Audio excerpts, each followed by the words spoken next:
Olá, sejam bem-vindos ao Ponto de Conexão. O nosso programa vai debater a situação da pobreza no Rio Grande do Sul e como a grande enchente de 2024 teve influência, e tem influência, na verdade, ainda no quadro atual. O que mostram os indicadores sociais? Como estão as pessoas que perderam suas moradias? Como a perda de bens domésticos empobreceu os gaúchos?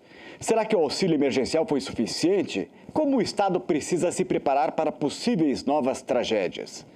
Estas são algumas das muitas questões que vão ser discutidas no programa que está começando.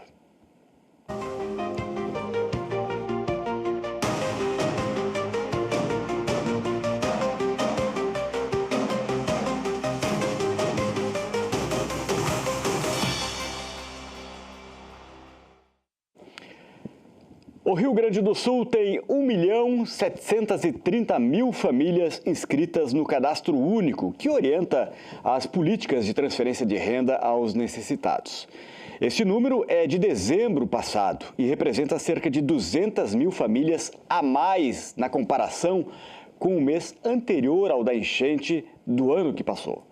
O número de pessoas em situação de pobreza subiu, ou melhor, o número de famílias em situação de pobreza subiu quase 100 mil e chega a 734 mil. Para debater sobre esse tema, estamos recebendo no estúdio hoje o secretário de Desenvolvimento Social do Estado, Beto Fantinel. Muito boa noite, secretário, bem-vindo. Boa noite, satisfação, muito bom estar contigo aqui no Ponto de Conexão.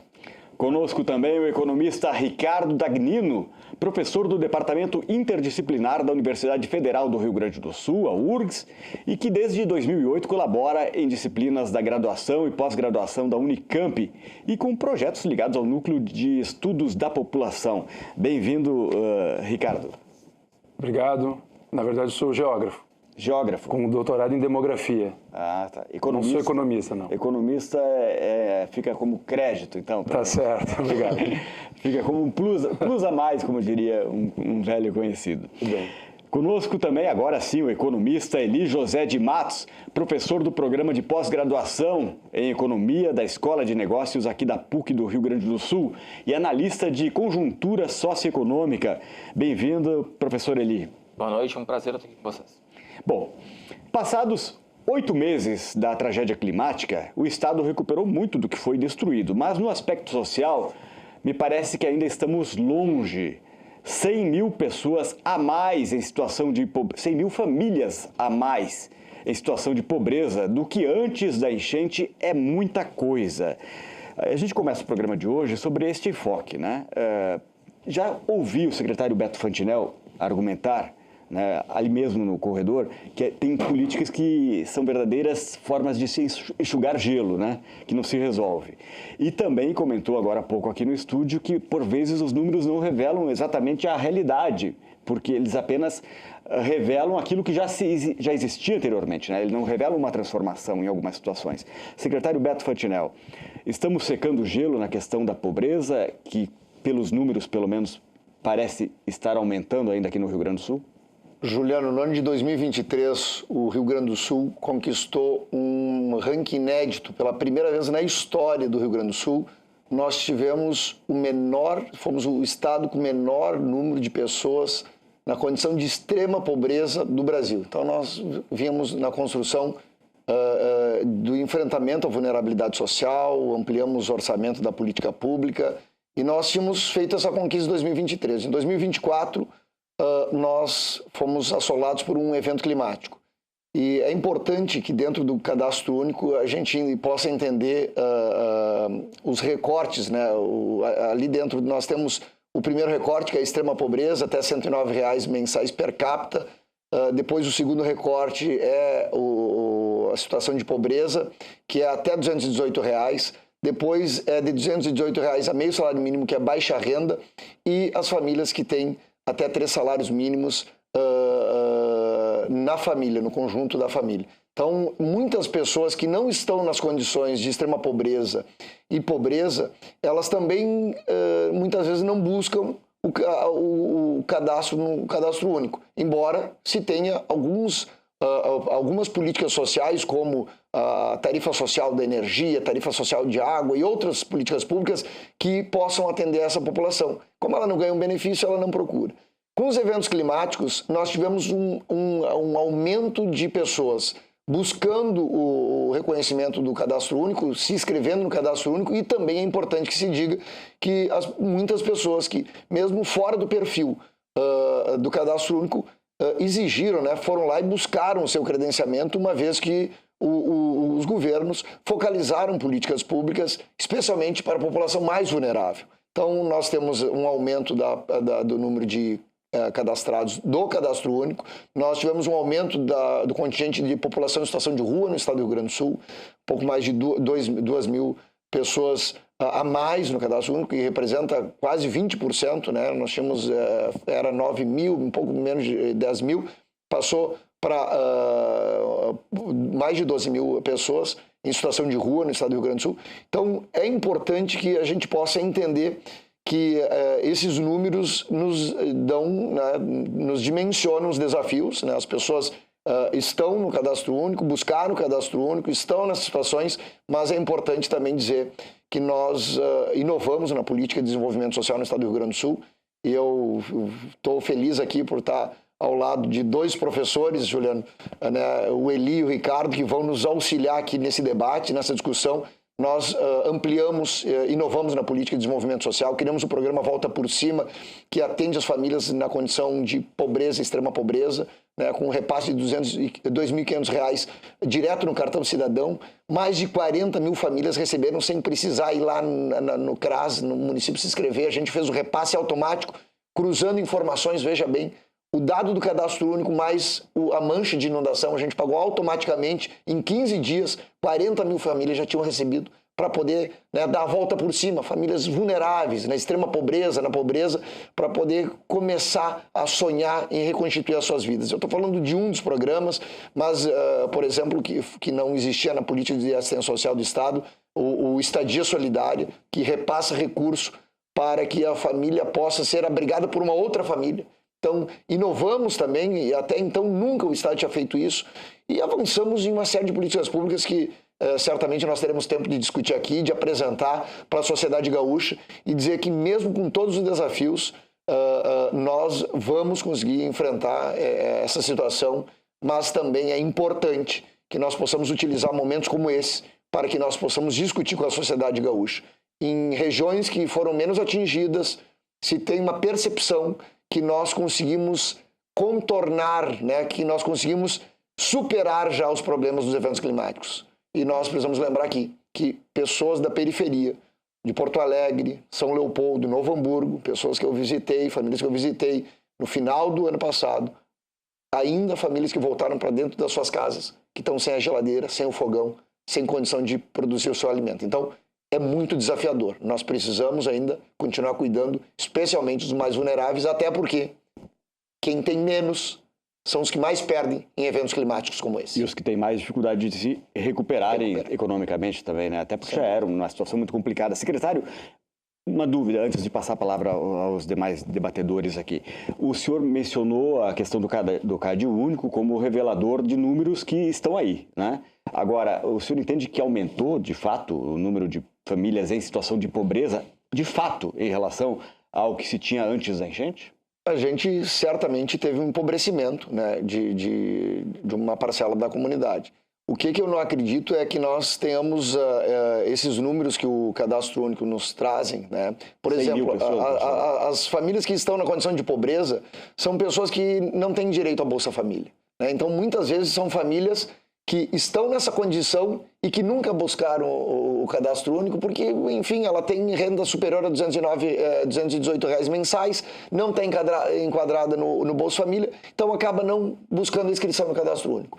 O governo focaliza a política pública, dizendo assim, olha, nós vamos aportar recurso, quem está no Cadastro Único, né, é beneficiário de reconstrução de residência que foi perdido, o que acontece? As pessoas vão lá e buscam o seu direito. Não, o senhor explicou bem isso, acho que ficou claro. Mas a minha pergunta seria o seguinte, ainda assim, o número de pessoas que caíram a renda, que empobreceram, cresceu em relação ao que se tinha antes da enchente? sem dúvida cresceu, só que eu defendo que os dados que o Cadastro Único nos apresenta não é um dado do empobrecimento total, né, dessas pessoas. Muitas pessoas já estavam nessa condição sem o cadastro. Agora, sem dúvida nenhuma, as pessoas tiveram perda de renda, perda de bens, perdas materiais que ocasionou o empobrecimento de uma parcela dos gaúchos. Isso, sem dúvida, ocorreu, né? As pessoas que perderam sentem na pele, né, Juliano,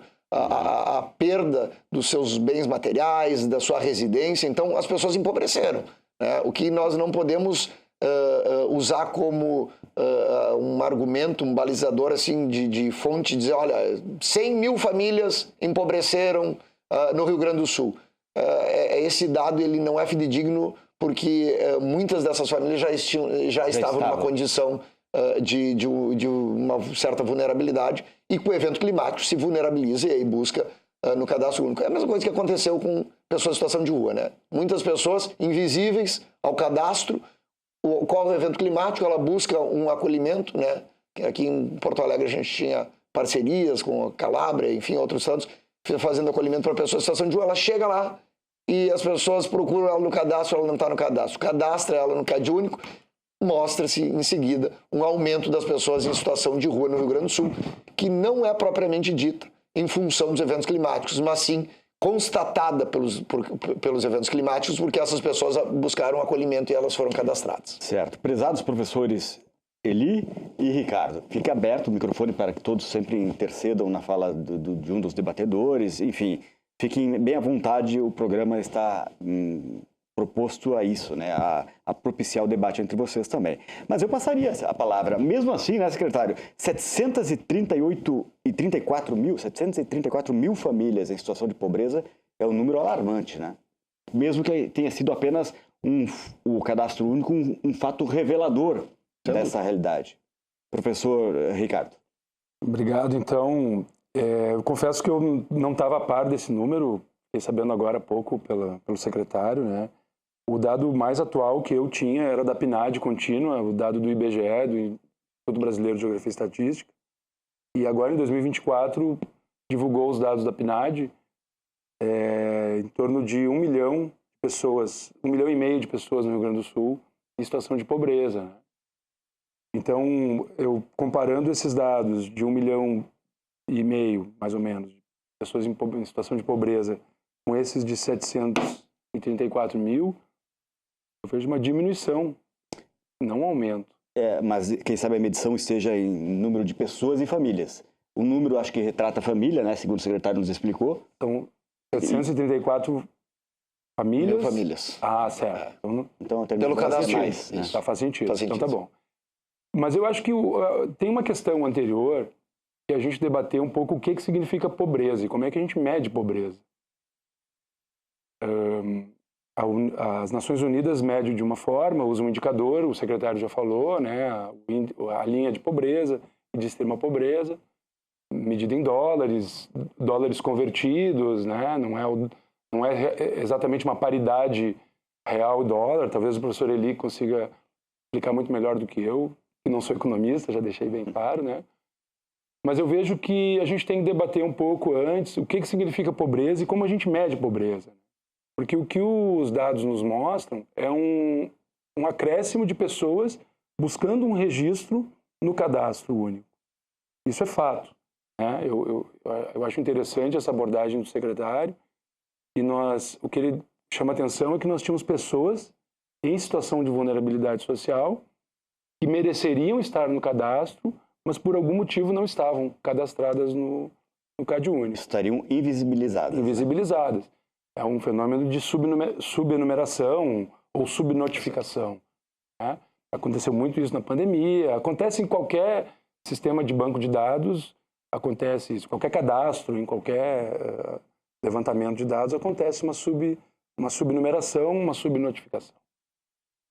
E com o desastre que nós tivemos no Rio Grande do Sul, as pessoas forçadas a se movimentar, a ir para os CHAs, né, para os centros de acolhimento, etc., eles têm que fazer esse cadastro, e nessa situação de fazer o cadastro fica evidente que é uma pessoa que se enquadraria naquela naquele perfil de uma pessoa merecedora de uma bolsa, de uma Bolsa Família, de um auxílio, né? Então, eu vejo que debater pobreza, né? Então, pobreza é um fenômeno multidimensional.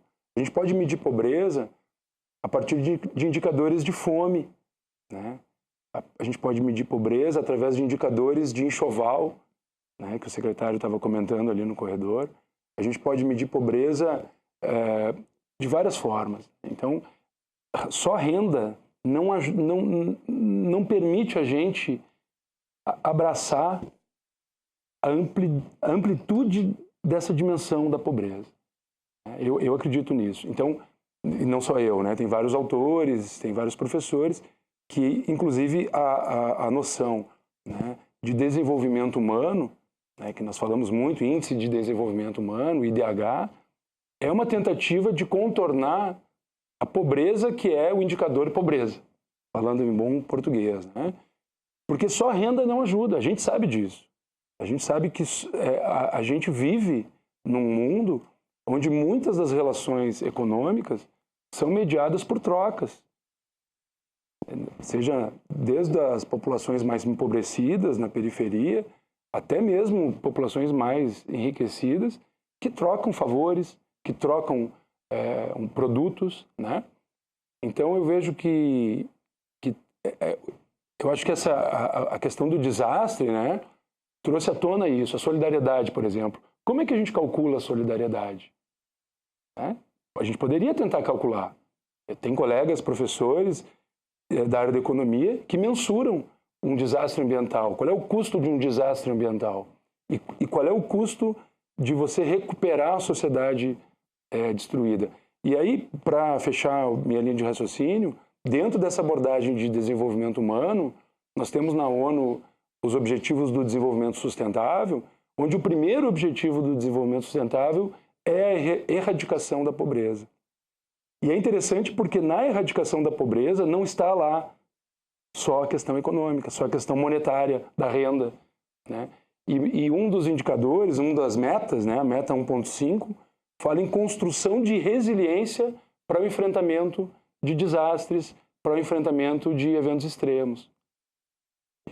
E aí eu vejo que o Rio Grande do Sul se mostra, ao mesmo tempo, refém das mudanças climáticas. Tem vários pensadores aí afirmando que Porto Alegre, por exemplo, será uma região inabitada ou de difícil habitação aí pelas próximas décadas, pelos próximos centenas de anos.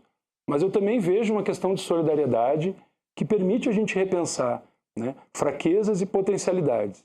Então, se ao mesmo tempo nós estamos vulneráveis, nós também temos condições, e a enchente, né, a inundação, o desastre montou. O ato falho não é só um ato falho, né, porque muito se relembrou sobre a pandemia, né? Os momentos que nós vivemos de desastre recente no Rio Grande do Sul nos fizeram recordar muito sobre a pandemia de Covid-19 que nós vivenciamos, né? E que empobreceu a população naquele momento, né? Exatamente. Professor, fica à vontade para apresentar o que você gostaria, mas eu também gostaria que falasse a respeito de uma observação feita pelo secretário Fantinel, e que é muito pertinente, de que a situação de algumas pessoas atingidas tanto quanto outras na enchente é mais grave, né? Existem pessoas que sofrem mais, né, no ambiente socioeconômico. Bom, eu vou pedir para segurar essa tua pergunta um pouquinho. Claro que sim. Quero fazer uma outra ponderação inicial, pegando alguns tópicos levantados pelo secretário e pelo Ricardo sobre, primeiro, a ideia de pobreza, né? Eu acho que aqui a gente está falando de várias coisas diferentes e a conversa às vezes nos leva a uma certa pasteurização, como se a gente estivesse falando de uma coisa única, e nós não estamos. Pobreza, uma primeira grande classificação que a gente poderia falar, e eu não vou nem entrar no mérito do Ricardo dizer como é que a gente mede pobreza, e vem antes disso, né? A gente pode pegar e medir pobreza só com renda, para entender o que eu vou falar agora, né? Vamos pensar em pobreza monetária mesmo, né? As linhas que o secretário falou, tem linhas diferentes internacionais, a linha do Banco Mundial, então tem várias maneiras a gente conceituar, mas vamos esquecer isso por um segundo e vamos pensar do ponto de vista de lag temporal, assim, de a gente olhar para o tempo, olhar para uma população ao longo do tempo. Nós temos dois grandes tipos de pobreza que são absolutamente diferentes do ponto de vista de tratamento. Uma a gente chama de pobreza transiente ou momentânea, e a outra a gente chama de pobreza crônica ou estrutural. Essas duas coisas são absolutamente diferentes e elas podem acontecer em regiões, países, municípios diferentes, simultaneamente ou não. Quando a gente olha para os dados, por exemplo, de pesquisas, como é o caso da PNAD, que é a Pesquisa Nacional por Amostra de Domicílios, o IBGE viaja pelo Brasil afora, por todos os estados, por vários municípios de cada estado, não são todos, mas são vários municípios de cada estado, de modo a coletar uma amostra que a gente chama de uma amostra representativa da população brasileira. Então a gente vai lá, o IBGE tira uma foto dessas regiões que ele visita e isso é representativo da população brasileira como um todo. E aí depois a gente separa por estados para olhar a realidade de cada estado. Quando a gente faz esse tipo de monitoramento, a gente está olhando para uma evolução mais estrutural, mais ao longo do tempo. Então, quando a gente fala assim, olha, a pobreza está aumentando, está diminuindo, a gente está olhando ano a ano. Agora a gente consegue olhar com algumas restrições trimestre por trimestre. Mas o ideal é quando a gente pega o dado anual fechado, né? Então, o melhor número ainda continua sendo da pesquisa anual. Então, todo ano a gente vai lá e olha, né? Faz a conta e tal. Como a gente tem uma pesquisa contínua que visita casas ao longo do ano todo, é uma metodologia complexa, não quero apurrinhar vocês com esses aspectos, mas a gente o IBGE faz uma pesquisa muito longa, muito densa, para chegar lá no final e ter um número anual. Esse número é uma representação de uma realidade de muito mais longo prazo do que um choque específico que foi, por exemplo, a enchente e que está representado no Cadastro Único. O Cadastro Único é uma fonte para quem trabalha com pesquisa, como é o meu caso, e o secretário também, que trabalha com a sua equipe lá fazendo política pública, é um dado que a gente chama de um dado administrativo, né? Ele não é um dado de pesquisa. Nós fazemos pesquisa com um dado administrativo. Então, o Cadastro Único é uma referência administrativa muito boa. Eu já trabalhei com dados do Cadastro Único, já tive a oportunidade, já trabalhei com muita gente que trabalha com o Cadastro Único, é uma base excelente, é o melhor que a gente tem. O Brasil é referência em vários fóruns de pesquisa, pela existência do Cadastro Único. Ele tem sérios problemas, ele já passou por reformulações, ele já é relativamente longevo, né? Não é de ontem, mas ele é uma base brilhante para algumas coisas, né? Ele não serve hoje, por exemplo, o secretário chamava a atenção, mas não dá só para olhar para o Cadastro Único. E nisso eu concordo. O Cadastro Único ele é muito volátil. Então, o que a gente teve hoje? A gente teve hoje, né, recentemente, né, a gente teve uma enchente. A enchente atingiu regiões gigantescas do Rio Grande do Sul, afetou muitas pessoas. Essas pessoas imediatamente caíram para uma situação de pobreza, muitas delas, né? Então, claro, nós temos o efeito que a gente chama de um efeito de arrastão, né? Ou seja, as pessoas vão lá, se cadastram, daí elas vêm por causa de um outro programa, aí ela viu que o familiar veio, ela vai também, ela ainda não estava, mas ela acaba se inscrevendo também, se registrando também. Os CRAS, que são os centros de referência, que são os responsáveis por fazer as buscas ativas, trabalham diferente nesse tipo de situação, então eles acabam inserindo mais pessoas. Então, esse efeito é verdadeiro, existe isso mesmo, né? A gente acaba tendo uma inflação do cadastro, né? Então, o cadastro ele tem que ser olhado com uma certa parcimônia quando a gente fala do ponto de vista de volume de pobreza. A gente tem que olhar para o cadastro pensando em política pública mais do que apenas volume, né? Eu gosto muito do Cadastro Único, por exemplo, para fazer estudo granular, quando a gente vai olhar para município. Vem lá, em Canguçu, como é que está ao longo do tempo? Aí eu consigo olhar para o Cadastro Único, vejo, desconto esses movimentos aleatórios, desconto esse movimento de inflação, e aí eu consigo olhar com muito mais cuidado, porque eu tenho, claro, o pesquisador em geral não põe a mão no CPF das pessoas, mas está lá no portal da transparência, o CPF das pessoas. Então a gente consegue, quando o cara recebe por uma questão de transparência, quando ele recebe programa, eu consigo consultar. Quando a gente vai e pesquisa isso, a gente olha bem pontualmente para esse cadastro. Só que isso é olhar a pobreza, em geral, transiente. Não é pobreza crônica, não é pobreza estrutural. Claro que a gente consegue estudar a pobreza estrutural pelo Cadastro Único, claro, é um complemento fantástico, mas a pobreza estrutural é diferente. A pobreza estrutural ela não muda de um mês para o outro. Ela é estrutural. Aquele cara é pobre, aquela família é pobre por razões diversas que dificilmente são contornadas rapidamente. Diferente do efeito enchente. O efeito pandemia foi muito pior nesse aspecto do que está sendo o efeito enchente. Foi mais longo no tempo, né? Mais longo no tempo e inviabilizou o sustento de pessoas de maneira mais permanente. Porque quando tu alija as pessoas do seu ganha-pão, desemprega as pessoas, num movimento que ele é amplo, de amplo espectro, ou seja, tu desestruturou uma cadeia produtiva, fechou loja, não veio peça do exterior, pô, tive que demitir o cara porque não tem peça para fabricar meu produto. Isso é muito mais estruturante e tende a levar muito mais tempo para ser revertido do que a enchente. Porque a enchente ela aconteceu, ela afetou muito a cadeia produtiva, mas a gente consegue responder a ela mais rápido que a pandemia. Isso a gente está vendo agora, o secretário mesmo chamou atenção, a gente conseguiu reverter muita coisa muito rapidamente. Existia um medo muito grande no início da enchente, o pessoal fala, principalmente quando começou a se falar do aeroporto. O pessoal falou que vai voltar daqui a um mês, não, vai levar 6 meses. E todo mundo começou a se desesperar, nossa, vai desestruturar tudo. Eu falava no início, eu me lembro que eu comentava com o Soares. Falei, gente, eu acho que é pavor demais. Claro que é grave, claro que é intenso, claro que muita gente está sofrendo, mas a recuperação ela vai ser muito mais rápida do que vocês imaginam.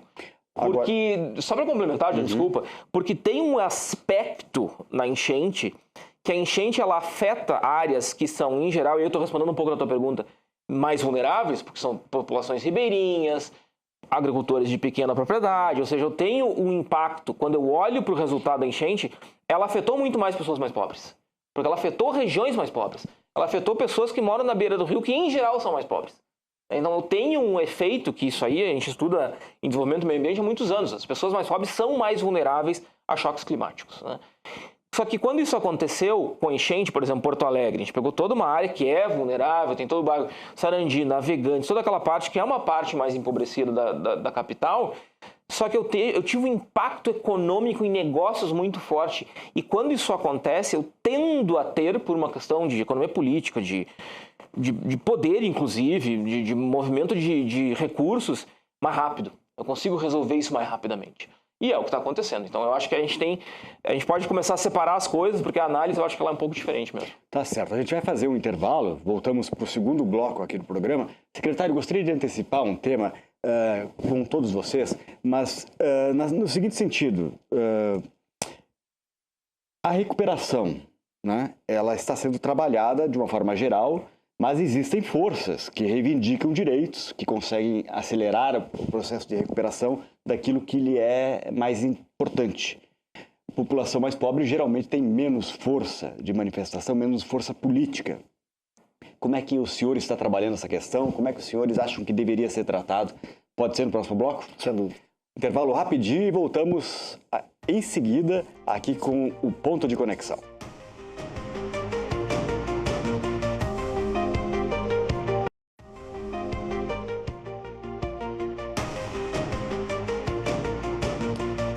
Estamos de volta com o Ponto de Conexão aqui na Rede RS. No programa de hoje estamos falando sobre os reflexos da enchente no aumento da situação de vulnerabilidade de famílias gaúchas. No bloco anterior, nós estamos aqui debatendo esse assunto com o secretário de Desenvolvimento Social do Rio Grande do Sul, deputado secretário Beto Fantinel, com os professores Ricardo de Sampaio Dagnino, geógrafo e demógrafo, professor da Universidade Federal do Rio Grande do Sul, e também o economista, professor da Faculdade de Negócios aqui da Escola de Negócios aqui da PUC, né? Professor Eli José de Matos. A gente iniciou o assunto no bloco anterior tratando da questão da incapacidade das populações mais pobres, mais fortemente atingidas, mais fortemente sofridas pelos efeitos da enchente, de reivindicar seus direitos, né? Em comparação com outros grupos sociais com mais poder político. Secretário Beto Fantinel, eu tinha passado a palavra ao senhor a respeito desse tema antes. Queres comentar? Juliano, esse é um assunto muito importante e nós temos, historicamente, uma fragilidade no orçamento público da política de desenvolvimento social no estado do Rio Grande do Sul. Nós iniciamos um trabalho, né, para que a gente pudesse organizar e ampliar o orçamento do desenvolvimento social. Quando o governador Eduardo Leite me convida para ir para a secretaria, ele assume um compromisso de ampliar os investimentos na política social. A gente começou no primeiro ano ampliando, no segundo a gente já ampliamos novamente, fez com que nesse último ano a gente ampliasse ainda mais pelos eventos climáticos. Então o governador Eduardo Leite, em muitas situações, é importante que se diga. Por exemplo, os abrigos emergenciais. Os municípios estavam lá dando jeito, as pessoas dormiram nas suas casas e amanheceram em algum lugar, num galpão, num ginásio. E o governador, dentro da pactuação da política de assistência social, por exemplo, tá lá uma obrigação do Poder Público Federal cofinanciar este tipo de situação, esse alojamento, né? O governador Eduardo Leite, na mesma dia, me aciona e diz: secretário, vamos fazer um cofinanciamento para os municípios melhorarem as estruturas. Então, a gente nunca se eximiu do Estado participar da solução, desde o primeiro momento, né? Nós buscamos, organizamos, chegamos a 980 abrigos mapeados, onde nós fizemos um mapeamento, nós passávamos a informação diária, então toda uma equipe envolvida ali no meio dos eventos climáticos, para que nós tivéssemos a informação precisa, aplicação de orçamento do Estado, para que nós pudéssemos fazer frente. E nunca dizendo assim: bom, isso daqui não é função do Estado, isso é do governo federal, vamos ficar fora. Então, desde aquele momento a gente começou a avançar. Avançamos na ampliação do orçamento para poder atender o programa Volta por Cima, né, que é um programa que atendeu mais de 100 mil famílias, mais de 250 milhões de reais a gente aplicou direto, né, para essas famílias, que essas famílias recebem no cartão cidadão e não compram da internet, ela compra da lojinha do bairro, para ajudar a reativar também a economia local. E nós ampliamos o orçamento, fomos para 530 milhões de orçamento do Estado. E neste ano, né, por decisão do governador Eduardo Leite, né, o vice-governador Gabriel também gerencia algumas pautas que a gente trata dentro da política de desenvolvimento social, nós vamos chegar a R$1 bilhão na política de desenvolvimento social no estado do Rio Grande do Sul. Para 2025. Para 2025 teremos R$1 bilhão, entre transferência de renda, entre programas, por exemplo, nós fizemos a lei da aprendizagem, e aí quando a gente fala em vulnerabilidade social, a gente tem um dado aqui, né? O professor aqui, ele, que trabalha na economia, o Brasil é um dos países que uma pessoa que nasce na extrema pobreza, né, tem a maior dificuldade de ascender, porque leva em média 9 gerações. Um estudo mostra isso, 9 gerações. Então, se alguém matar alguém, vai preso, ainda sai de morrer. Se nascer num CEP, não nascer numa família na extrema pobreza, a tendência é de o filho, o neto, continuar nessa condição. Então, a gente começou a instituir programas também para que a gente possa romper o ciclo de vulnerabilidade. Por exemplo, nós temos no Brasil há 21 anos a lei da aprendizagem. O estado do Rio Grande do Sul nunca tinha feito a lei da aprendizagem. Nós contratamos no ano passado 1.500 jovens aprendizes, carteira assinada, vale refeição, recebem em torno de R$ 1.350 por mês. Recebem qualificação, então trabalham 4 dias por semana, 1 dia é qualificação. O que a gente está fazendo? Jovens vulneráveis do cadastro único de áreas atingidas pelos eventos climáticos. A gente se propõe a usar esse jovem na reconstrução do Rio Grande, mas também dar uma oportunidade de romper um ciclo de vulnerabilidade dentro daquela família. Porque até eu recebo seu comentário aí como uma crítica àquele discurso do mérito, né, da meritocracia, que ele não se reproduz na realidade pelo que o senhor descreveu agora. 9 gerações para que uma família consiga ascender um degrau na vida social, mostra que não é só de mérito mesmo, é de estrutura, né? É o que me parece. Fica à vontade de corrigir. Secretário, 1 bilhão o senhor terá para investir para essa população num recorte de maior vulnerabilidade social, ou se mistura a outros recursos e a outras faixas de economia? 1 bilhão para nós investirmos neste público, né? Um público mais vulnerável, um público que precisa de acolhimento, de atenção. Nós vamos fazer uma inovação na política da pessoa em situação de rua, buscando um exemplo das Vilas Reencontro, que o prefeito Ricardo Nunes construiu em São Paulo. Então a gente vai buscar uma inovação na política pública de acolhimento, onde a gente cria um ambiente, uma vilinha, para fazer com que as pessoas possam reconstituir o convívio social, né? A população em situação de rua é muito peculiar, cada um é uma situação, então tu precisa fazer com que eles retomem a convivência social. Então nós vamos investir pesado na política da pessoa em situação de rua, vamos investir pesado numa política de transferência de renda para a primeira infância, em áreas de vulnerabilidade atingidas pelos eventos climáticos, vai ter um aporte significativo de orçamento público. Estamos lançando programas de qualificação com apoio para que aquela pessoa vulnerável dos territórios, né? Nós vamos fazer agora um piloto, contratamos a CUFA de 6,5 milhões de reais para qualificar 2.200 pessoas. A gente vai pagar para essa pessoa poder fazer a qualificação. Vamos pagar a qualificação dela e ao final vai ter um voucher de até R$ 1.500 para ela adquirir produtos para empreender naquela qualificação dela. E nós vamos dar um acompanhamento para essa família. Então nós estamos buscando muito na perspectiva, eu falei com o professor Eli lá e com o professor Ricardo anteriormente sobre... eu comecei a ouvir muitos economistas que tratam a questão da pobreza, né? E nós temos assim... A primazia da política de desenvolvimento social é nós garantirmos os direitos dela, né? Porque não existe uma pessoa livre que passa fome. Não existe uma pessoa livre sem um acolhimento adequado. Mas nós estamos cuidando para que as famílias tenham as garantias de direitos, mas que ela também possa ter uma oportunidade de ascender socialmente, de ser protagonista da sua vida. Então, nós estamos aplicando recursos em programas de qualificação, programas como o Partiu Futuro Reconstrução, programas que geram autonomia da família e que rompa o ciclo de vulnerabilidade. Eu tenho certeza, Juliano, absoluto que eu estou falando aqui. O governador Eduardo Leite está liderando o maior processo de transformação de investimento social e de cuidado com esse perfil, com essa sociedade, com a comunidade que está nesse perfil de vulnerabilidade dos últimos governos aí, dos últimos tempos do Rio Grande do Sul, com investimentos robustos, mas com uma estratégia. Hoje nós temos uma estratégia para enfrentar a vulnerabilidade no estado do Rio Grande do Sul. Professores Ricardo e Eli, o que lhes parece essa explanação do secretário e o que realmente vocês enxergam que até hoje não se fez, que deve ser feito, que recomendação dariam aí ao próprio governo? Ricardo. Bom, eu acho que, primeiramente, né, o secretário tocou na questão da liberdade, né?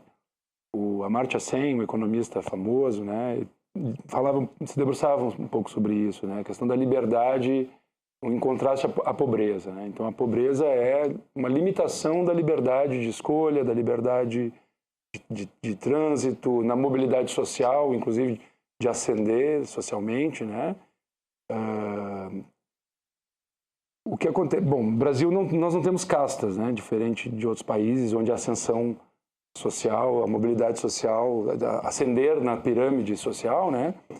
É um limitante em função do nascimento pela casta. Aqui é o CEP, como comentou, né? Então, dependendo do estado que a pessoa nasce ou da região periférica aonde ela nasce, da família que ela pertence, ela está limitada a essa ascensão social, né? Outra questão interessante, assim, em termos de liberdade e de capacidade, também é um tema desse economista, Amartya Sen, que é a questão da capacidade de reivindicar, retomando ao início do nosso bloco aqui, né? Então, os mais pobres, eles têm muito menos capacidade de articulação e de mobilização, né, em reivindicar os seus direitos, porque os direitos são para todos, né? A Constituição, ela não discrimina pobres e ricos, né? Ela inclui a todos. Mas a gente sabe que, na realidade, os mais ricos geralmente têm acesso, né, às maiores fatias do bolo, né, os melhores pedaços desse bolo na hora de dividir, né? E os mais pobres ficam muitas vezes com as migalhas, né? Acontece que isso inclusive, também uma capacidade de reivindicação estrutural, né? Nós vivemos um país que conviveu com a escravidão, uma das escravidões mais brutais do mundo, né? E durante muito tempo. E quando a gente olha os dados econômicos o próprio professor Eli comentou, né, quem foram os mais atingidos pela enchente? No caso de Porto Alegre, tem estudos do Observatório das Metrópoles mostrando que aquela região periférica que já mencionada ali, Sarandi, Humaitá, as próprias ilhas, né, o arquipélago da Ilha dos Marinheiros, Ilha das Flores, etc., foram os mais atingidos. E são populações tradicionais, pescadores, muitos ex-escravos, né, pessoas negras, escravizadas, que sofrem por essa questão locacional, essa questão ambiental, e têm realmente menos poder de articulação. Agora, eu fico muito feliz dessa notícia do secretário, né? Quer dizer, eu vejo que essas pessoas merecem, né? Chega de exclusão, esse debate da meritocracia, né? A gente sabe que isso é uma falácia, não se aplica na realidade. É muito bonito falar sobre meritocracia, que todos têm direitos iguais, todos têm condições iguais, mas a gente sabe que a realidade não é essa. Quando a gente olha os números, quando a gente olha a sociedade, a gente vê que as pessoas negras, as pessoas pretas e pardas, elas têm, por exemplo, rendas menores do que os brancos. As mulheres, elas em geral, elas têm rendas menores do que os homens. E nós temos que conviver com essa realidade, procurando melhorar essa realidade.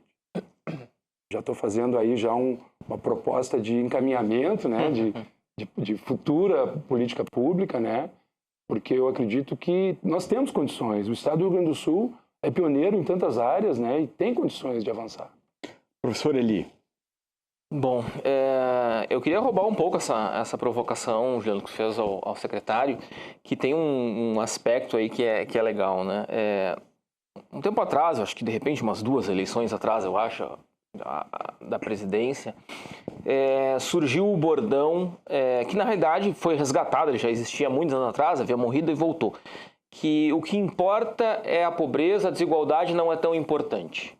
A desigualdade não é relevante, a desigualdade ela seria, né, supostamente, um produto das diferenças pessoais, né? Ou seja, de qualificação e tal. Mas que isso não é relevante, o que importa é a pobreza.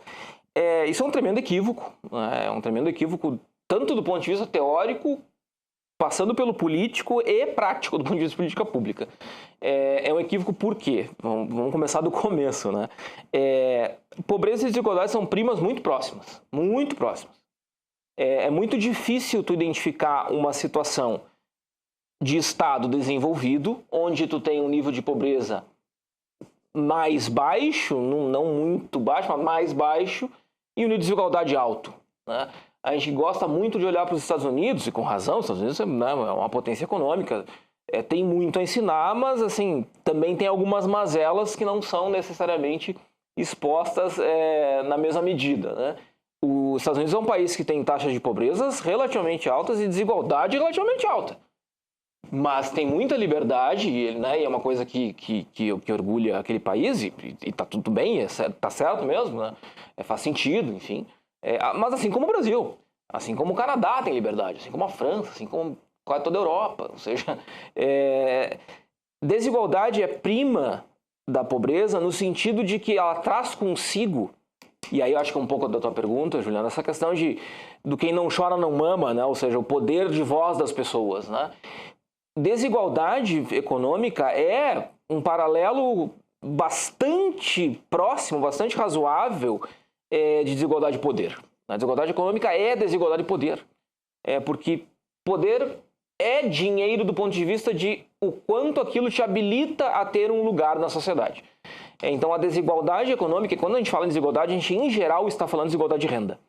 Ou seja, a gente está falando em diferença de salário, né? E eu sempre faço um exercício nas minhas aulas de graduação, especialmente, a gurizada mais nova, eu faço o seguinte exercício com eles. Vem cá, vamos pensar aqui na nossa sala, ninguém precisa dizer quanto que ganha, mas faz a seguinte conta, pensa lá na tua casa, soma o salário do teu pai, da tua mãe, se tu ganha também, soma o teu junto, faz um bolo. A gente vai chamar esse bolo de renda domiciliar. Tá? Pega esse bolo agora e divide por quantas pessoas tem na tua casa. Tem uma criança pequena, bota junto, divide junto.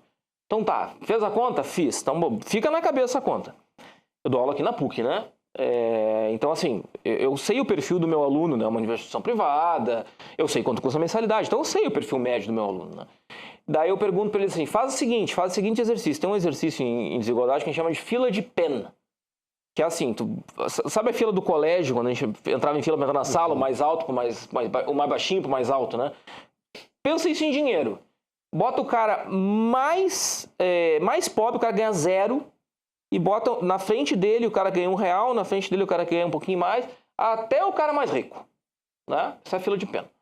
Aí faz o seguinte, vamos pegar essa sala aqui, tô na sala de aula, né? Vamos pegar um agente representativo dessa sala de aula, vamos pegar uma média.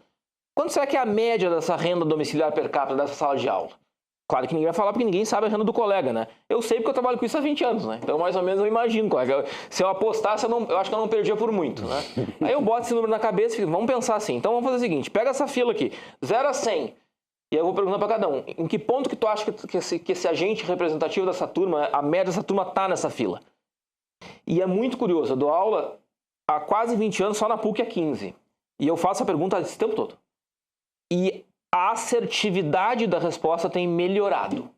As pessoas têm acertado mais, as turmas têm acertado mais. Mas ainda assim erra bastante. Porque o cara fica, em geral, nos 80% na média. E eles acham que estão sendo assim, quase que no limite da soberba. Dizer que tem 80% da população mais pobre que ele e 20% da população mais rica que ele. Quando, na realidade, quando eu pago a média do perfil do meu aluno, esse cara está com uma certa facilidade entre os 5% mais ricos. E eu não estou lidando com milionários. Eu não estou lidando com a média de alguém, né, que tem posto de petróleo. Estou lidando com uma população que tem condição de vida razoável, né, bem estabelecido, em média, né? Isso é uma média, né? Tudo isso para dizer o seguinte, a desigualdade no Brasil é absurdamente alta. Nós somos a democracia do mundo com a maior desigualdade do planeta. Nós somos a democracia mais desigual. Nós só perdemos para regimes autoritários, que por razões óbvias têm suas distorções, né? Ou seja, nós somos muito desiguais. Então, assim, eu comento com os caras, pensa assim, ó, vai dar uma banda nesse final de semana, passa na Redenção, passa no Marinha, dá uma volta lá no Rubem Berta, dá um giro por Porto Alegre. De cada 10 pessoas que tu encontrar, provavelmente, na média, claro que eu tenho alunos de diferentes matizes sociais, né? Mas na média, 8 pessoas dessas 10 que tu encontrou são mais pobres que tu. Ou seja, é bem desigual. Né? Secretário, deixa eu aproveitar essa temática para questionar o seguinte. Eu sou jornalista e sou advogado, né? E uma situação que a gente trabalha muito é o direito à igualdade, né? Mas, por vezes, tratar de forma igual pessoas diferentes, né, não é o correto. Precisa respeitar que existe uma desigualdade e tratar de forma desigual buscando um equilíbrio. O senhor deve enfrentar isso na sua área também, né? Porque se nós pegarmos os recursos do governo e dividirmos de forma igual entre empreendedores e os mais pobres, nós veremos que, os empreendedores acharão que é pouco recurso. E 2, que os mais pobres estarão recebendo menos do que precisam para conseguir, quem sabe, um dia alcançar essa igualdade. O senhor tem essa preocupação no trabalho da Secretaria? O professor Eli deve ter esse número melhor do que eu, mas os 20% mais pobres, porque as pessoas muitas vezes criticam os programas de transferência de renda, né? Se gasta muito dinheiro com a transferência de renda. Os 20% da população mais pobre, né, que em tese deveriam estar recebendo, né? A gente pode imaginar, quem está nos acompanhando, são os que recebem mais benefícios do governo. Não são os que mais recebem benefícios do governo. Né? Eles estão longe, além de ser os que mais recebem dinheiro do governo. Né? Botando todo... Tem um estudo que eu recebi numa formação do INSPER sobre a pobreza, que me impactou demais isso, porque a gente imagina, não, é o mais pobre, pondo todos os programas que o governo tem, né? Desde previdência, tudo ali dentro, todos os tipos de... Não são os 20% mais pobres que recebem mais apoio do governo, então são os que, em média, têm mais, que recebem mais benefícios do governo. Então, é difícil de tratar o tema. No Rio Grande do Sul, é mais difícil ainda de tratar o tema, porque nós temos aqui uma certa resistência, eu percebo, da própria sociedade quando a gente aborda as questões de insegurança alimentar. Eu muitas vezes vou falar numa rádio do interior, e quando eu abordava os números de insegurança alimentar lá do período da pandemia, o pessoal ligava para a rádio me questionando, mas isso não pode ser verdade. Né? Que tem 1 milhão de pessoas no Rio Grande do Sul que vivem com uma insegurança alimentar, né? 1.200.000 pessoas que vivem com uma insegurança alimentar, que elas não sabem se vão fazer a próxima refeição. E eu faço a provocação justamente para a sociedade se incomodar com isso, porque tem que desacomodar a sociedade, porque uma sociedade que não conhece os desafios que está no ventre dela, ela não vai fazer parte da solução. E o governador gosta muito de avaliar as políticas públicas, né? Então, em certo momento avaliou a política de desenvolvimento social com pesquisa, e eu comentava antes, o maior impacto para a sociedade na política de desenvolvimento social é a pessoa em situação de rua. Por quê? Porque as pessoas os veem na rua, veem na calçada, e isso acaba incomodando as pessoas. Mas as pessoas não veem o déficit de acolhimento, a insegurança alimentar, né, os desafios que nós temos na periferia. Muitas pessoas que nos acompanham aqui imaginam que esteja... Né, o problema ainda são 1.000 pessoas que estão no centro de acolhimento e em locais de abrigos coletivos, né? Mas não imaginam que tem muitas pessoas que voltaram para sua residência, ela não tem os itens ainda na sua residência. Muitas vezes para fazer a comida. Não tem o fogão, a geladeira. Então, é importante que a sociedade possa entender os desafios que a gente precisa ter. E não tem sociedade que possa se desenvolver, Juliano, se não enfrentar, não combater a desigualdade social. Não existe uma sociedade que possa evoluir coletivamente marginalizando um grupo de pessoas. E é isso que nós enfrentamos. Nós temos, e o professor colocou muito bem aqui, a desigualdade social é fator decisivo para o desenvolvimento de uma sociedade. Se a gente não cuidar e não gerar oportunidade, não gerar programas que melhorem a vida dessas pessoas, nós não iremos evoluir coletivamente como sociedade. Como é que é... professor, por favor, não, fique à vontade. Já vai ter intervalo em seguidinha, Juliano? Em seguida, mas... Eu quero fazer uma pergunta para mim mesmo, posso? Para responder na volta? Se o senhor souber responder assim eu mesmo... acho que eu vou saber se responder a mim mesmo. Que é qual que é a relação, porque é muito provocativo isso, assim, qual que é a relação entre desigualdade econômica e fome? E como que nós estamos solucionando, aspas, solucionando o problema da fome num ambiente de desigualdade e não está sendo uma solução? Bom, tá feita então a colocação. Pergunta. Agora a gente faz um intervalo rápido e voltamos para o próximo bloco, daí com 35 minutos aí para a gente fechar o tema de hoje, que discute as dificuldades geradas pela enchente e o empobrecimento da população no Rio Grande do Sul como consequência da enchente, mas também como uma consequência estrutural, né, do nosso país, do nosso estado. Voltamos em seguida. Conosco está o secretário Beto Fantinel, do Desenvolvimento Econômico e Social do Rio Grande do Sul, o professor Ricardo de Sampaio Dagnino, geógrafo, demógrafo, professor da Universidade Federal do Rio Grande do Sul, e também o professor Eli José de Matos, economista, professor na Escola de Negócios aqui na PUC do Rio Grande do Sul. Voltamos já.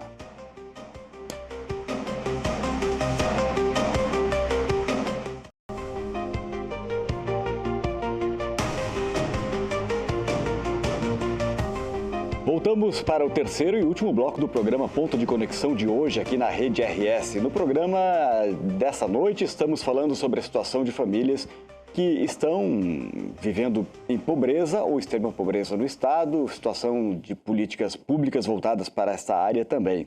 Secretário Beto Fantinel, do Desenvolvimento Econômico e Social, deputado, né? Deputado do PMDB, 2 legislaturas já, deputado? Segunda, isso. Sociólogo, né? Sociólogo.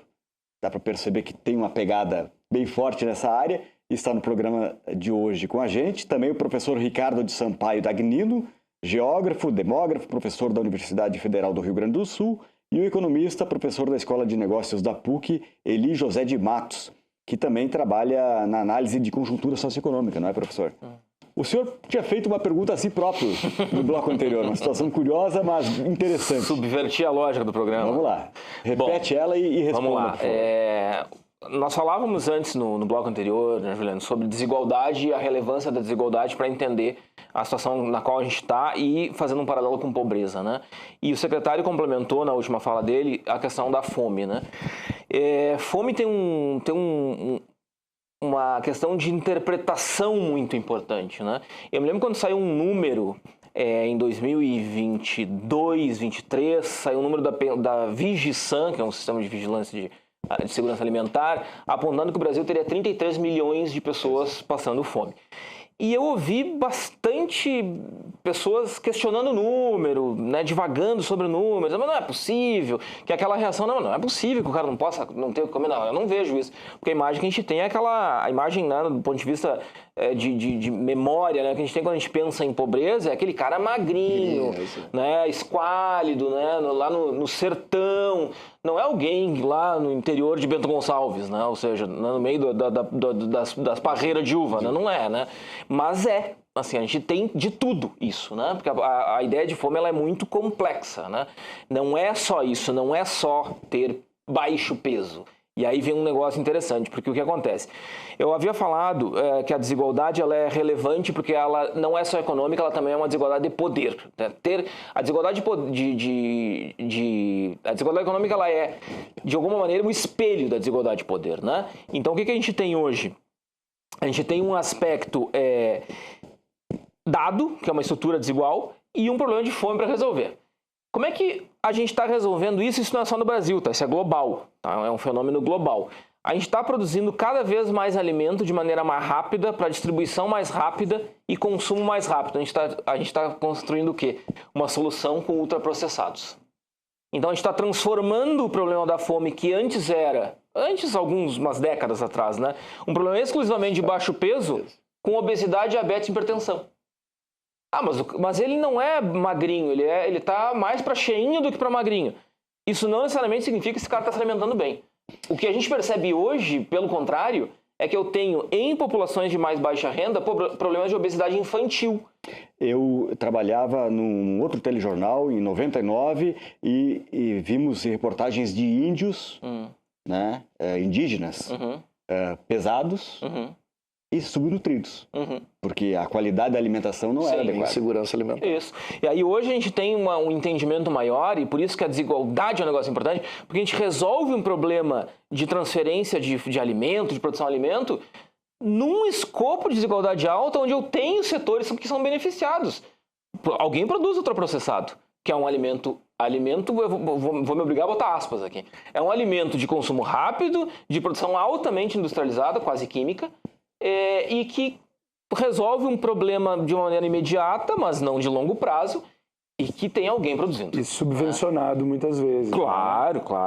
Quer dizer, um alimento, quer dizer que se você botar no preço, né, se você for olhar para o preço, um pacote de bolacha recheada, o valor nutricional que ele tem. Mas mata aquela fome momentânea e tu resolve aquele problema imediatamente. Só que num ambiente onde eu tenho uma desigualdade de poder tão estabelecida, o poder de discussão sobre isso se esvai. Né? Por isso que quando a gente tem uma sociedade desigual, tudo fica mais difícil. Discutir questões sociais fica muito mais difícil em qualquer esfera. O próprio crack, a cachaça, tudo isso às vezes serve como, pelo menos, uma forma de fugir da fome momentânea. Penso eu. Secretário, enfrentam essas situações? Não trabalha exatamente com a população de rua, como a FASC aqui no município vinha trabalhando, mas existe uma série de camadas diferentes da população e problemas diferentes. Eu referenciava há pouco o professor Ricardo Paz de Barros, o PB, e foi ele quem me chamou a atenção, economista, teu colega, me chamou a atenção num ponto que tratar a vulnerabilidade social é como tratar um problema de saúde. Ela é muito peculiar. Então, se a gente for hoje para a população em situação de rua, nós vamos achar ali dependentes químicos, viciados, pessoas com transtorno. Então, vamos achar vários perfis, né? Agora, também é importante ressaltar que a gente também tem visto uma ampliação do número de pessoas com dependência química, né? Que agravam o problema da vulnerabilidade social, esfacelam as famílias, causam uma série de danos, né? Que precisam, né, de alguma forma, de um acolhimento do poder público, de uma intervenção do poder público para que a gente consiga preservar, acolher a família, né? Imagina uma criança que se desenvolve num ambiente, muitas vezes, que é pesado, né?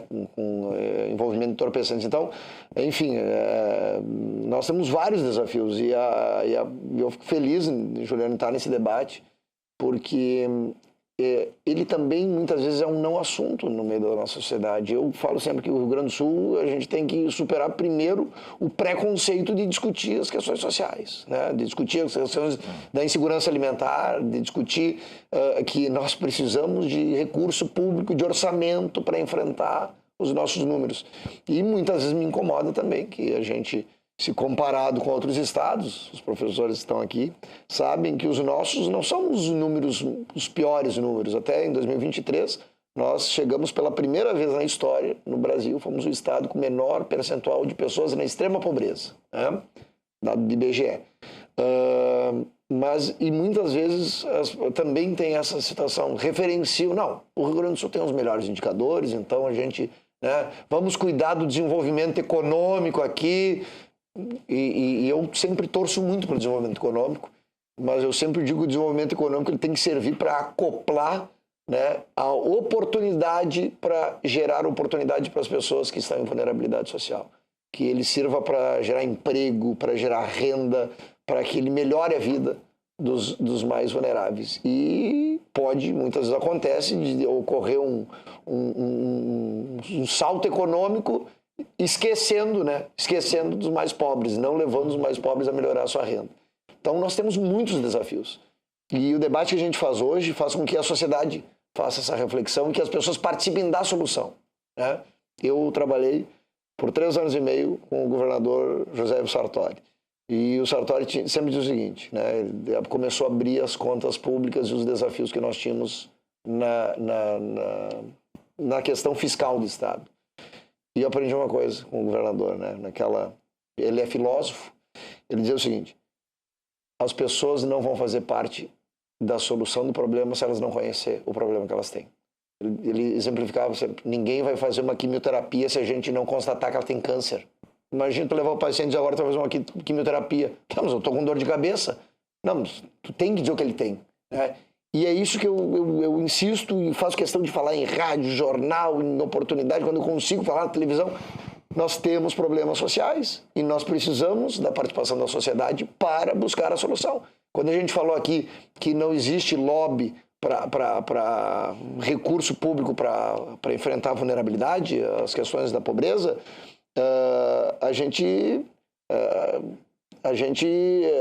se não tem a participação da sociedade para cobrar do governo, não vai ter ampliação de orçamento. Olha, eu me sinto muito privilegiado, tá, de conseguir estar à frente de uma Secretaria de Desenvolvimento Social no Estado do Rio Grande do Sul e ter o governador Eduardo Leite, o vice-governador Gabriel, com a capacidade de perceber que nós precisamos ampliar os orçamentos da nossa política pública para enfrentar o tema da vulnerabilidade.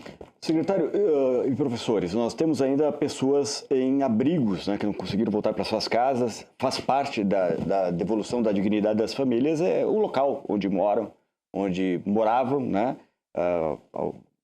uma condição mínima de habitabilidade, assim. Como é que está essa questão? Como é que vocês veem esse problema na questão da recolocação das pessoas aí no ambiente de prosperidade? Secretário, vocês estão conseguindo resolver esse problema? Cerca de 1.030 famílias ainda. Nós temos 1.030 pessoas hoje acolhidas. 700 nos nossos 2 centros de acolhimentos humanitários, um em Porto Alegre e outro em Canoas.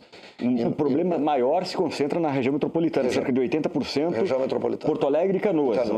São as cidades mais desenvolvidas com o maior problema. São um grande contingente de população atingida, porque os eventos climáticos assolaram comunidades com um número de densidade demográfica. E isso faz com que nós tenhamos maiores desafios. O que nós estamos fazendo agora? A gente, além de personalizar o atendimento, então nós temos lá os assistentes sociais agora fazendo um diálogo individual com as famílias, né, com as pessoas, famílias individualmente, para entender qual é o desafio, né?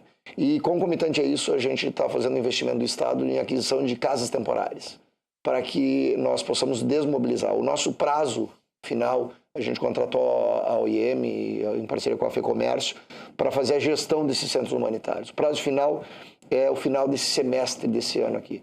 Mas nós estamos trabalhando, né, para que a gente, bem antes desse prazo, a gente consiga desmobilizar.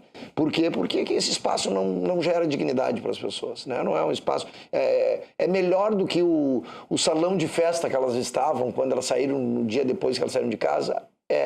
Ali a gente tem serviços públicos de atenção à saúde, de equipe de psicólogo, atendimento psicossocial, de assistência social, de encaminhamento para emprego. A gente tem um ambiente, né? Preparamos um ambiente com a parceria da OIM para atender essas pessoas, essas famílias. Mas ela não é o melhor espaço de dignidade. Então a gente quer agora, né, com investimento, estamos adquirindo residências temporárias, né, para que as famílias possam ser alocadas. Muitas têm medo de saírem dali e não receber mais a sua casa de forma definitiva, outras têm outro tipo de problema, como eu disse antes, né? É muito peculiar, cada família enfrenta um problema. E a gente está tratando e nós vamos desmobilizar, né? Nós vamos concluir a desmobilização. Nós vivemos isso no Vale do Taquari também, porque o evento climático de setembro, quando chegou em abril, maio, ocorreu esse novo evento climático. Pessoas ainda em acolhimentos coletivos, lá no Vale do Taquari, estavam em acolhimentos coletivos. Então a gente aprendeu com aquele evento climático, tomamos decisões rápidas. Os centros humanitários hoje são referência. A ONU, né, todo o comissário da ONU esteve aqui, visualizou, né, a gente até, né, classificou assim como um espaço de refugiados climáticos, né?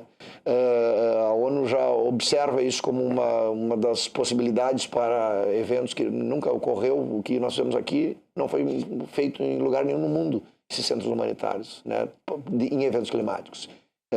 Também se tem aqui uma experiência que deve servir para o mundo em algum outro momento, né?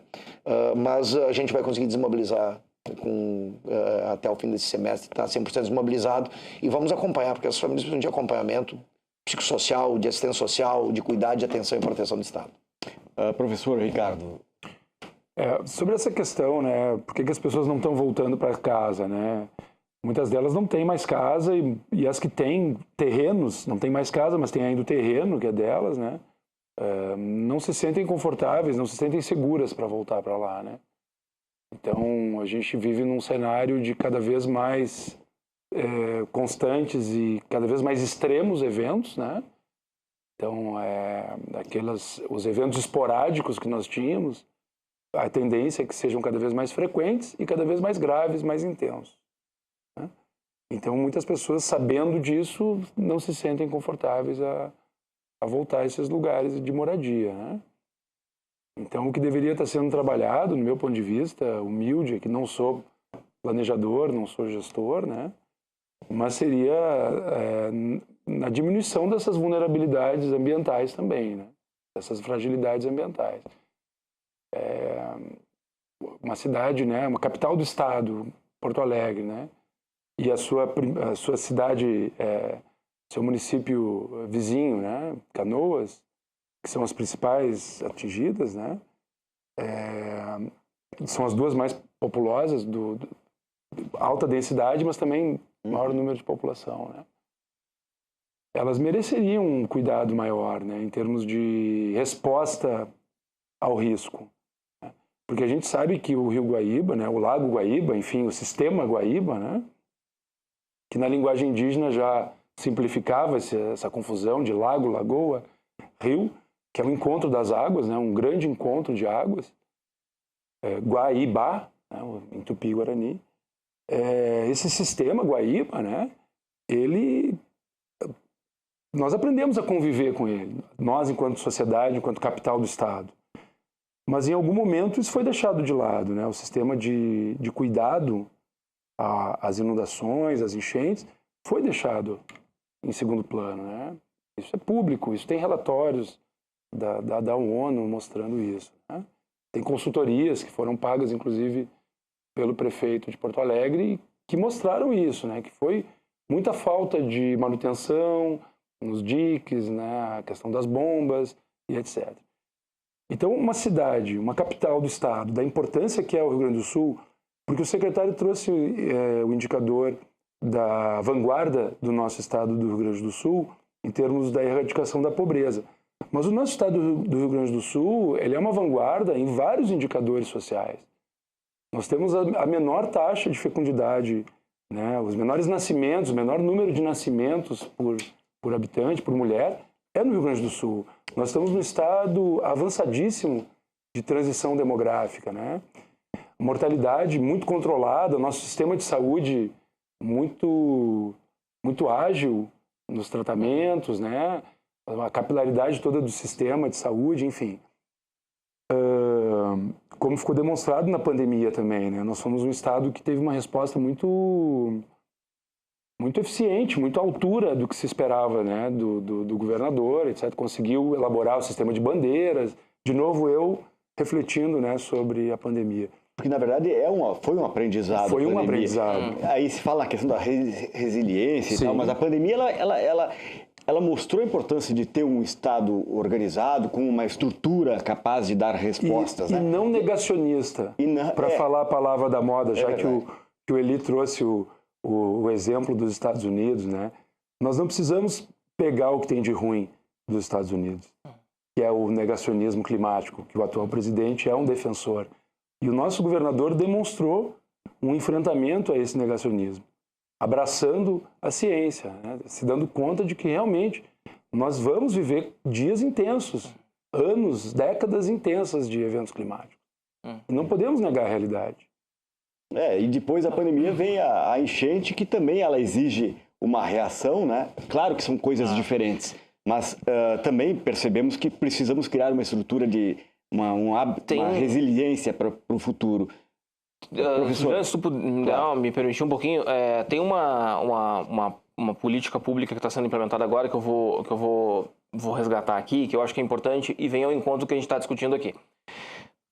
A pobreza estrutural que a gente havia falado, eu tenho a pobreza lá gerada pela enchente, que ela é momentânea, que ela é um choque que eu consigo recuperar mais ou menos bem. Tem uma política específica que eu estou tendo a satisfação de poder participar dela, e o secretário Beto aqui vai saber do que eu estou falando, que é o MEI RS Calamidades, que é gerenciada pela pasta colega do Beto, de Secretaria de Trabalho e Desenvolvimento Profissional. Essa é uma política pública específica, com um orçamento bastante razoável para uma política única de qualificação profissional. Então, foram 22 mil MEIs, microempreendedores individuais, atingidos pela enchente, na chamada mancha da enchente, né? Ou seja, que foram afetados pelas águas diretamente, né? 22 mil. Esses MEIs estão habilitados a participar desse programa, MEI RS Calamidades, que já transferiu R$ 1.500 numa primeira parcela de transferência direta de renda.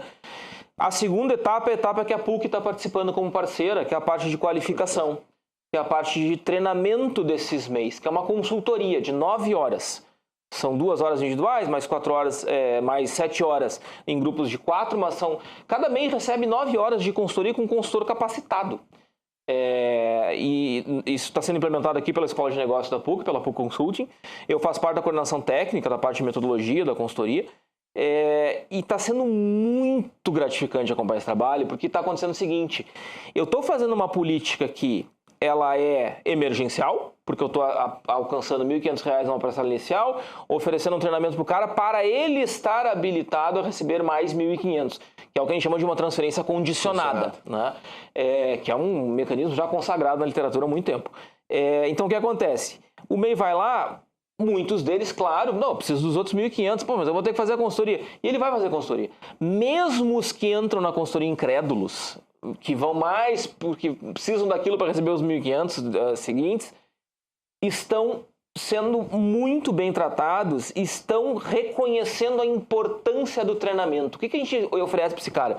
Separar CPF e CNPJ. Tu não pode misturar a tua conta da tua empresa, do teu negócio, por menor que ele seja, da tua conta bancária é pessoa física. Tu tem que fazer o preço certo. Se tu usar esse insumo diferente aqui, tu vai poupar 30% do teu custo no final do ano. Economia básica, gestão básica, marketing básico em 9 horas. A gente está fazendo uma avaliação disso depois de a gente presta consultoria, o MEI faz uma avaliação da gente, do nosso trabalho e do que ele recebeu. é fantástico ler as avaliações. E continua aberto. Continua aberto, está aberto. Das pessoas acessarem. Até o final de fevereiro, o governo postergou, era para ser até final de dezembro, né, Beto? Agora está para final de fevereiro. Em conjunto com o governo do Estado. O plano é do governo do Estado, é uma política pública do governo do Estado, a PUC é a parceira da parte do treinamento, né? Então, a PUC foi contratada, né, para prestar esse treinamento e tal, e está sendo uma experiência fantástica. Então, até final de fevereiro, quem não se inscreveu, se tem e-mail nos assistindo, possivelmente tenha, ainda até final de fevereiro, procure a gente, procure o site da PUC, procure o site da Secretaria que vai poder fazer a inscrição. E está sendo muito legal tu acompanhar, porque assim, o cara diz assim, poxa, eu trabalho com isso há 20 anos, eu fazia errado essa coisa aqui. Eu precificava errado, eu fazia gestão do meu dinheiro errado, eu não fazia o marketing direito, eu fazia um folder que não funcionava, porque hoje em dia ninguém mais usa folder, o pessoal usa Instagram, ou seja lá que rede social for. É fantástico, é uma política que, e esse é o meu ponto, ela é emergencial, mas ela tem um componente estrutural, porque esse treinamento que eu dei pro cara não volta mais. Tá feito, esse cara tá treinado. É pra vida. Secretário Beto Fantinel, o que o senhor enxerga como prioridade agora para 2025 na sua pasta, nessa área que a gente discutiu no programa de hoje? Nós estamos estruturando, e eu disse anteriormente, a gente tem uma estratégia hoje para a política de desenvolvimento social do Estado. Então, além de ampliar o orçamento, a gente está estruturando uma reconstrução desde os equipamentos da política de assistência social, porque lá na saúde tem o posto de saúde, que é a porta de entrada, né, da saúde. Nós temos os CRAS, que é os Centros de Referência de Assistência Social. Então, nós estamos aportando recurso para construir novos CRAS, para reformar os CRAS atingidos. Estamos ampliando o número de jovens aprendizes, né, ampliando o orçamento, vamos contratar, já temos 1.500 jovens, vamos ampliar para mais 1.500, então teremos 3.000 jovens com carteira de trabalho assinada, com qualificação, jovens em vulnerabilidade. Estamos ampliando as políticas públicas, por exemplo, aqui dou um exemplo, que nós criamos dentro da Secretaria e que dá oportunidade do jovem, do cadastro único, fazer o pré-ENEM gratuito. Então, aquele jovem que é vulnerável, né, que tem um número de identidade social, o NIS, que está no Cade Único, ele vai lá, se inscreve, pode fazer o pré-ENEM gratuito, 6 meses de cursinho pré-ENEM. O Estado paga, né, são mais de 5.000 vagas que nós vamos ofertar nesse ano. Nós estamos avançando no Departamento de Inclusão Socioprodutiva, com esses projetos de qualificação, de acompanhamento das pessoas em vulnerabilidade. Nós estamos captando, né, nós temos feito parcerias, por exemplo, que cito aqui o Grupo Carrefour, 3% das pessoas contratadas pelo Carrefour são pessoas que estão no Bolsa Família, né?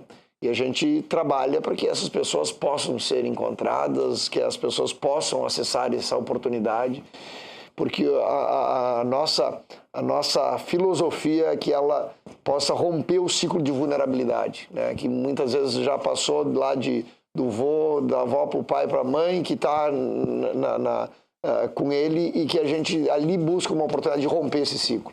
Apostamos muito, que está o nosso professor Juliano, em políticas de atenção à primeira infância. Então, vamos fazer transferência de renda para a primeira infância. Temos o kit do Mãe Gaúcha, que nós vamos ampliar ele, né? Nós começamos com um kit um pouco mais modesto, nós vai ir a banheira agora, a fralda, vai o absorvente para a mãe, enfim, outros itens nesse kit para que a gente possa cuidar melhor da chegada do bebê, preservar as capacidades, os estímulos, né? Estamos avançando com Criança Feliz junto com o Primeira Infância Melhor.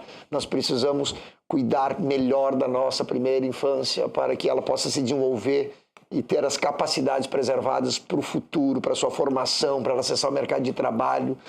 Então, nós temos muitas missões, né? Aqui, antes o professor falou que a gente tem a menor taxa de natalidade e nós estamos hoje com 20% da nossa sociedade com mais de 60 anos. Então, a gente está envelhecendo. O Estado do Rio Grande do Sul não preparou políticas públicas de envelhecimento. Então, nós lançamos agora no final do ano a construção de 26 centro-dia, né, que é o espaço onde tem o cuidado integral da pessoa idosa. Em 2022, nós tivemos 540 judicializações de famílias que pediram para o Estado pagar a internação do vô, da avó, da mãe, do pai, que precisava ir para uma ILPI, para um acolhimento, né, quebrando o vínculo. Então a gente agora está fazendo um centro-dia que a família vai poder levar o vô, a avó, o pai, a mãe, enfim, a pessoa idosa que precisa de um cuidado integral, leva de manhã, pega no final da tarde, né, tem um cuidado durante o dia. Então são 26 municípios que aderiram, né, o Estado está pondo 950 mil reais para construir, vamos cofinanciar essa política pública, nós vamos melhorar, e também isso fala, viu, Juliano, da questão do empobrecimento, porque as famílias muitas vezes precisam tirar alguém do trabalho para cuidar do vô, da avó. Exato, é muito difícil. Alguém tem que sair da escola e tem a evasão escolar. Extremamente caro uma clínica particular, nem se proibitivo. Então né? são muitos desafios que nós temos na política, mas nós estamos assim confiantes que a ampliação dos investimentos vai permitir com que a gente possa melhorar o nosso estado, promover mais dignidade, acolhimento, cuidado, proteção,